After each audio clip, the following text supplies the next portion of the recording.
سلام و درود به عشق دستودیه که حالتون چطوره؟ بعد این همه مدت اومدیم براتون یه ویدیو بزرگ ساختیم و با هم دیگه عشق و حال کنیم.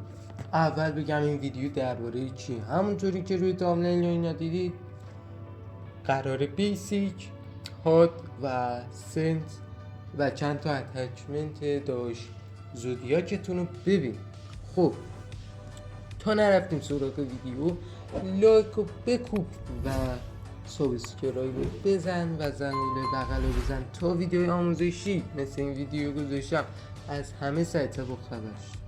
بی وقته بریم سراغ ویدیو، بریم سراغ اتچمنت دای زودیاک. بچه بخش دوم میگم اولی اتچمنت دای زودیاکتون HS این سیزن ها خیلی دیده بعد این اتچمنت وان شات میکنه، شاید 3 شات راش خیلی دور باشه 2 شات، چون اچس خیلی این سیزن بد شده. و بریم سراغ دومی اتچمنت که 117 نقطه زن بچه. این اتچمنت دومین چیز 117 میخوام بهتون بگم حتما بچینید اینو، خیلی گل. میایم تو دومین بخش میذاریم روی این تنظیمات این بالا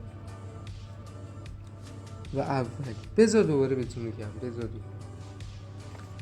تنظیمات اولی رو میزنیم و روی 100 اینا و ما میزنیمش رو 70 یا 75 دیگه دلخواه خودتون اوکی میکنیم و میایم روی دومین بچه. این بخش روی 20 اینا شما بیارید روی 100 لیزر میکنید همه و بریم سراغ سومین اتچمنت دای زودیاک. چیزی نیست که جز کیار.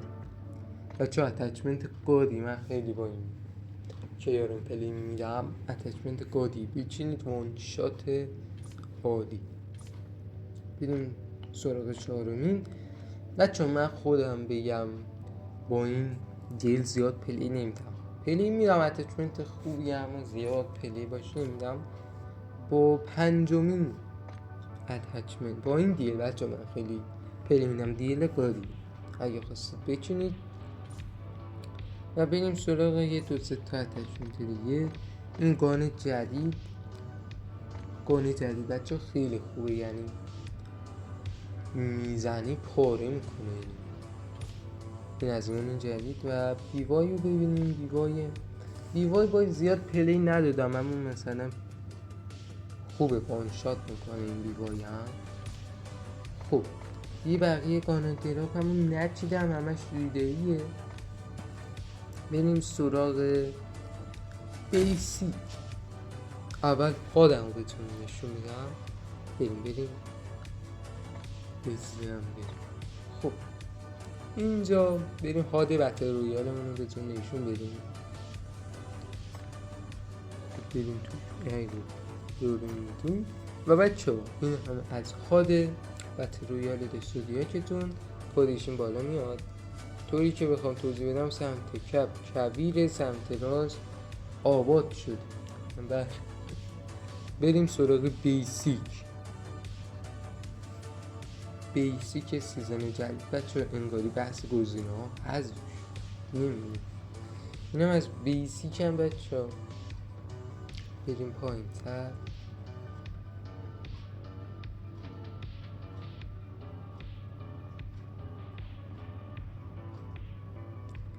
همینطوری که داریم این پایین تر یه چند تا حرف بزنم بچه ها. این مدتی که نبودیم پیجمون خیلی ریزش داشته، لایکا ریخته و اینا. اگه حمایت کنید لایک کنید و یه کامنت انگلیسی بذارید که لایکاتون نپره. یوتیوب برای مدت هم اومدیم بد شده، بازیکامون همه ریخته و اینا. ایشالله درست شه و دوباره برگردیم به سطح قبلی. خب بیسیک رو نشون بدیم، بعد بریم سراغ سنس و بعد خداحافظی کنیم با هم دیگه. عشق دکتودی. این هم از آخر بیسیک دکتودیاکتون. بریم سراغ سنس. بریم سنس دکتودیاکتون روی 200 بچه ها. اون موقعی که کالافو نصب کردم نتا قطع شد و بعد چند وقت اومدم چون دیوایسمو عوض کرده بودم خیلی فرق داشت، گذاشتم رو 150 دوباره برگردوندم روی 200. اینم از سنسیویتی داشت که تو مرسی که تا اینجا ویدیو بودید، قربونتون بشم.